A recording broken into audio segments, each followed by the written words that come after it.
We don't buy Gucci. We buy guns. According to the testimony of Ricky Fountain, aka Pig, at the RICO trial for the Four Corner Hustlers, that's what Labar bro man Spann said to him as he entered the courtroom to go on trial for the attempted murder of Demetrius Harris, who was called Michi, in January 2013. Pig and Michi were cool at first, because Pig had a baby with Michi's sister, but for some reason the stupid niggas started beefing, probably over something dumb, and decided they needed to kill each other. Michi was previously arrested for shooting Pig, but was released when Pig refused to sign a complaint. Now, it was time for Michi to return the favor, and keep it in the streets. They had ended their beef for the sake of Pig's child with Michi's sister. Michi had retracted earlier statements given to the police, where he implicated Pig in his shooting, and testified the day before that he could not identify his shooters. So, Pig must have felt good about beating the attempt murder charge, until Bro Man, the feared leader of an outlaw set of renegade Four Corner Hustlers called the Syndicate, saw an opportunity to extort more money from Pig.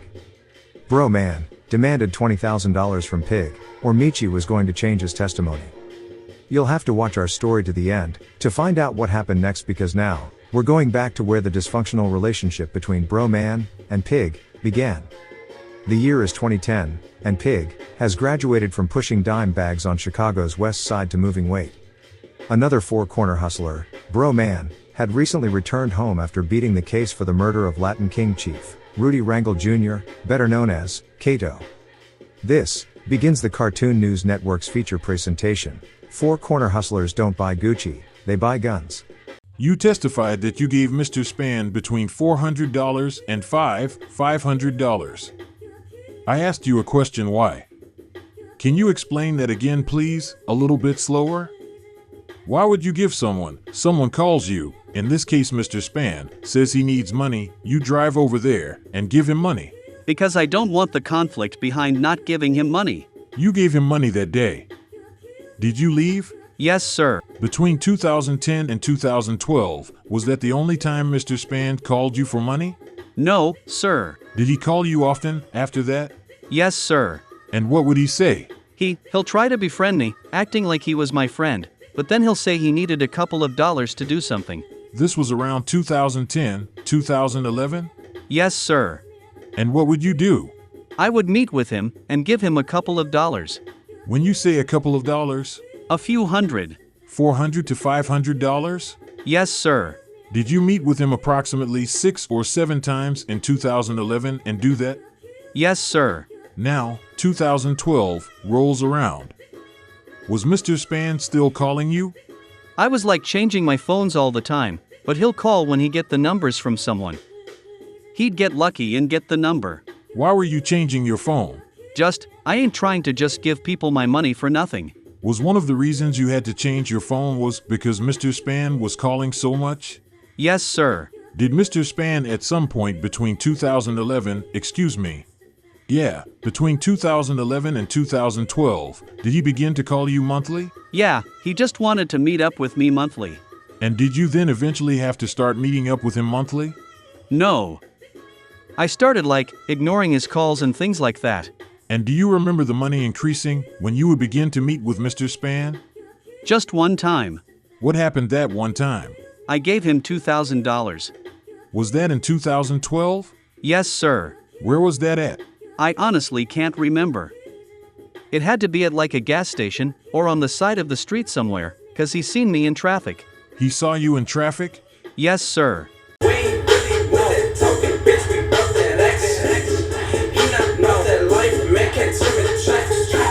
Lil Reese didn't catch Pig in traffic, but another one of Chief Keef's affiliates, Rontrell Turnipseed, aka Main, or Lil Boss, did. Main reps Four Corner Hustlers and Glow Gang. He was released from federal prison after serving 7 years on racketeering charges. At the RICO trial, Bro Man, for his part, would testify in his own defense, denying the fact that he was a Four Corner Hustlers leader from a wheelchair. Bro Man claimed that he quit the gang after he was shot and paralyzed during an internal conflict within the Gordy Boys faction of Four Corner Hustlers, and was his own man. Gordon Thornton was the founder of Bro Man's set, but in 1997 his younger brother, Lil Charles, was running the gang while Gordy was locked up. One of Lil Charles' top shooters, Bro Man, got his hands on a MAC-10 machine gun, and led a group of renegades into war with the older fours. Lil Charles got shot, Bro Man was paralyzed, and a lot of young black men ruined their lives fighting another senseless drug war for control of blocks, where they don't even own their own homes. According to a Chicago Sun-Times article published on November 1, 2021, the defense has argued that the prosecutor's witnesses cut deals with law enforcement and lied about Spann. Spann took the stand last week and testified that despite growing up among the city's street gangs and joining the Four Corner Hustlers around age 13, he later became his own man. He also insisted, there ain't no such thing as no chief. But Storino argued Monday that it's preposterous to think Spann was a petty drug dealer or thief. He is a four-corner hustler, Storino said. He is a smart, ruthless and manipulative gang leader. He is a person who kills, he robs, he extorts, and he intimidates others. All in furtherance of his gang, the Four Corner Hustlers, and he has done it for over 2 decades. The prosecutor pointed to several recordings of Spann, including one in which Spann said, I want all my guys to know what we going to the penitentiary for, and you get your juice off guidance, you got to know how to lead a crowd. Spann repeatedly tied himself to the Four Corner Hustlers in the years after he told jurors he left the gang, Storino said. And following the June 2003 contract killing of Rangel, purportedly committed because Rangel had stolen $4 million worth of cocaine, Storino said Spann sought to enhance his reputation by sending a private message to rapper Chief Keef claiming responsibility for it. Labar Spann is a Four Corner Hustler, Storino told the jury at the end of his argument. He's never stopped being a Four Corner Hustler. As he sits here today, he's a Four Corner Hustler, and he committed crimes with his group, the Four Corner Hustlers. Bro Man must have explained to Chief Keef's homie, Main, also called Lil Boss, because he was next up in line to lead the renegade Four Corner Hustlers syndicate, the reasons he was going to the penitentiary and gave him the guidance to get there, because Main sacrificed going on world tours with Chief Keef in order to act as Lil Boss for Bro Man. And that's Government's 101, Lil Keith. Now going back to Government's 138, Lil Boss. Aha. Do you ever recall having an encounter with Lil Boss and Mr. Spann? One time at the nightclub, they kept pulling up on the side of me, asking me about my watch and things like that. So, let's stop it for a second. You were at a nightclub? Aha. West side of Chicago? Yes, sir. Do you remember where the nightclub was? Like Central, and I'll say Diversey. And who was there? We was actually leaving the club. We was in the truck. I was in my truck, and then they was in their van, and they pulled on the side of me. And Lil Boss was there? Yes. He was in the passenger side. And Labar Spann was there? Yeah, he was driving. Judge, I'm going to object. Just a little more foundation about when this happened. Yes, please. Sure. 2012. Sometime in 2012? Yes, sir. And what happened? As we was leaving the club, they pulled on the side. They said something about my truck, and then they said something about my watch. And Lil Boss was saying, like, you could tell he was getting finna to asking for something, so I just pulled off. So, Pig has a problem with both Bro Man and Michi in 2012. Pig and Michi stopped beefing and had agreed to let bygones be bygones, but Pig was still facing trial for attempted murder. Obviously, Bro Man was the bigger problem. Pig just didn't know how big of a problem he had on his hands. According to court records, the evidence was sufficient for a jury to find that Spann was the leader of the Four Corner Hustlers enterprise and imposed rules and order on his subordinates. The government presented evidence of Spann explaining to his subordinates the various roles in the enterprise and consequences for not following orders. In a recorded conversation with cooperating witness Mike Miller, Spann explained how the enterprise worked and what happened when orders were not followed. The evidence showed that Spann's subordinates understood that as the leader of the enterprise, he was entitled to more than half of what they earned from their criminal activity. Where everybody can eat, I'ma get 800 out of every 5 grams, man. Give me 500. Y'all take the 3s, man. The workers getting paid, and everything. Just get on top of my business, man. Spann also arranged for Four Corner Hustlers to have legal representation when they were arrested, frequently the same attorney. Bro Man's attorney, Todd Urban, is a key figure in the series of events that would ultimately lead to the dramatic courtroom confrontation between Pig and Bro Man. On July 15, 2009, Michi, who was member of the Gangster Disciples, was shot in his car when four-corner hustler Pig, from the Brickyard set, drove up, and Dwayne Hill, a black pea stone known as Wheezy, opened fire. On January 29, 2013, Pig and Wheezy went to trial in Cook County Circuit Court. They chose to have Judge Evelyn Clay decide the case without a jury. The first witness was Michi, who denied that he identified Pig and Wheezy. He denied seeing either of them in the car, denied knowing what kind of car the shots came from, and said he could not describe the gun.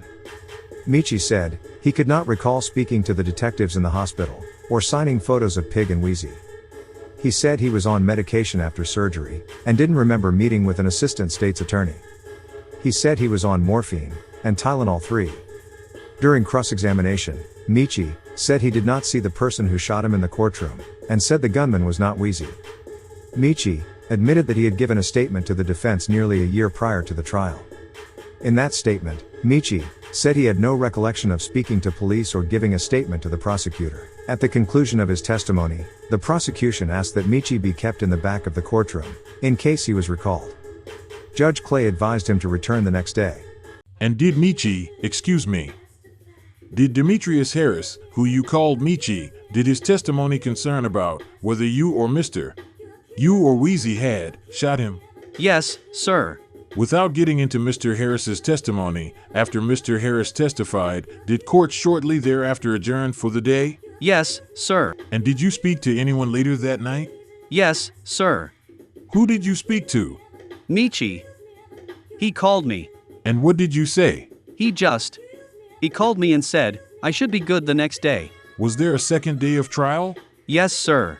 Who went with you to that? My mom and my girlfriend. And to be clear, this trial, it's in a courtroom. Correct? Yes, sir. Did you get off the elevator? Yes, sir. You get off the elevator. What happens? I see Demetrius Harris' mom and Labar Spann and Todd Urban talking, and as I'm putting on my belt, he get to going off in a rant. Okay, let's stop for 1 second. You just got off the elevator, and I should have asked you this before. At your trial, were you represented by a defense attorney? Aha. What was his name? Todd Urban. You have now gone through court security on the second day. You took your belt off. You're running to court with your mom, your girlfriend. You take the elevator up. The elevator opens. Are you still putting your belt on at the time? Yes. Or, back on, I should say. And now, who do you see before you go into the courtroom? Labar Spann and the lawyer and Demetrius Harris's mom. Were there a lot of other people out there? Yes, sir. So was the hallway, before you entered the courtroom, a little bit more crowded than the day before? They like 25, 30 deep. 25 to 30 people there? Yes, sir. And one of them was Mr. Spann? Yes, sir. What were some of the other people that were there, if you remember? Big Schaefer, Schwabo, Labar, Smiley. A lot of guys. I don't know their name. I just know their face.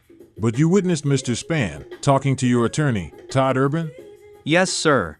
And as soon as you got off the elevator, did Mr. Spann come up to you? Yeah. What did? I'm sorry? Yeah, they was pushing him up towards the way I was walking, while me and my mom's getting off the elevator, and he made a comment about the belt. We don't buy Gucci. We buy guns. We don't? I thought it was a joke, or something first, then he said, I was going to jail today. Okay, let me hear that one more time. He said, what?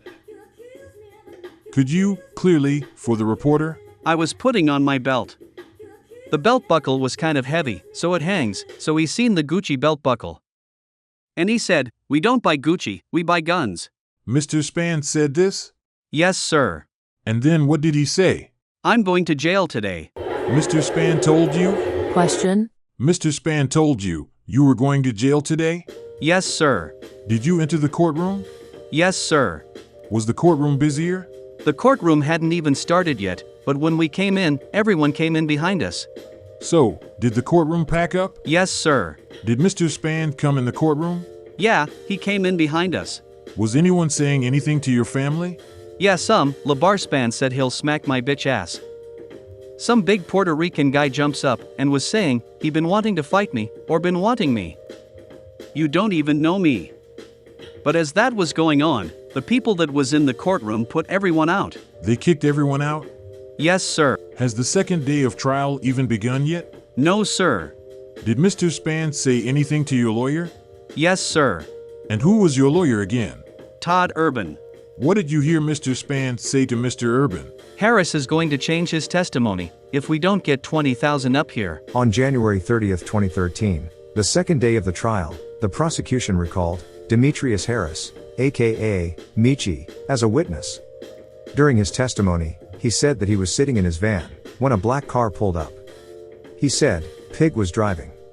The car pulled up next to his van, the passenger window went down, and Wheezy began shooting.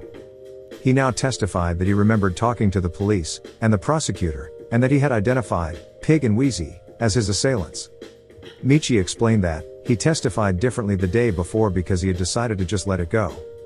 He said the defendants had tried to bribe him not to tell the truth. Michi claimed that after the first day of the trial, he got a phone call that made him feel threatened and intimidated. Michi said the caller told him he better have done the right thing. Michi denied knowing who the call was from, but said he understood that he faced repercussions with harm threatened to his family. During cross-examination, he admitted he got the phone call after he had already done what he was supposed to do. He volunteered, "You all told me you would pay me to sign an affidavit." He went on to say that he wanted to leave the case alone, but they tried to intimidate him and make him look like a snitch. During a conference with the lawyers and the judge, the defense sought to ask Michi about a previous incident, during which Michi had been arrested for shooting Pig, but had been released after Pig did not sign a complaint. Pig's defense attorney, Todd Urban, informed Judge Clay that Labar Spann, a former client of Urban's, was in the courtroom. Urban said that Bro Man had stopped him before court to inform him that Michi was going to change his testimony. On January 31, 2013, the third day of the trial, Judge Clay convicted Wheezy of attempted murder and aggravated battery with a firearm. She convicted Pig of attempted murder. She sentenced both Pig and Wheezy to 26 years in prison. In 2018, the defense filed a motion for post-conviction relief, seeking to vacate both men's convictions. The defense said that a witness to the shooting had been located. The witness, Andy Wallace, gave a sworn affidavit describing the gunman as a light-skinned black man with dreadlocks. Pig and Wheezy were dark-skinned black men, and neither had dreadlocks at the time of the shooting. The motion noted that prior to the second day of the trial, Bro Man approached Pig, who was free on bond at the time, and demanded $20,000 for the testimony of Michi on the first day to remain the same. The exchange was witnessed by defense attorney Todd Urban, who had previously represented Bro Man in the murder of DMX's close friend, Kato, in which Bro Man had been acquitted. The motion said that Todd Urban had provided an inadequate legal defense by failing to inform Judge Clay that Bro Man attempted to shake down Pig to keep Michi from implicating him, and Wheezy for attempted murder. The motion noted that at the time, Todd Urban was defending Bro Man in federal court against a drug conspiracy and racketeering indictment, alleging a nearly two-decade pattern of drug dealing, murders, and a wide assortment of other crimes. After the motion was denied, lawyers for Pig and Wheezy then appealed to the First District Appellate Court. On September 12, 2018, the appellate court reversed the trial court's guilty verdicts in the interest of justice and vacated both convictions. On September 28, 2018, the charges were dismissed, and Pig and Wheezy were released. On February 20, 2020, about 18 months after Wheezy was released, he was fatally shot in Berwyn, Illinois. Police said he was shot multiple times in the 7100 block of West Roosevelt Road.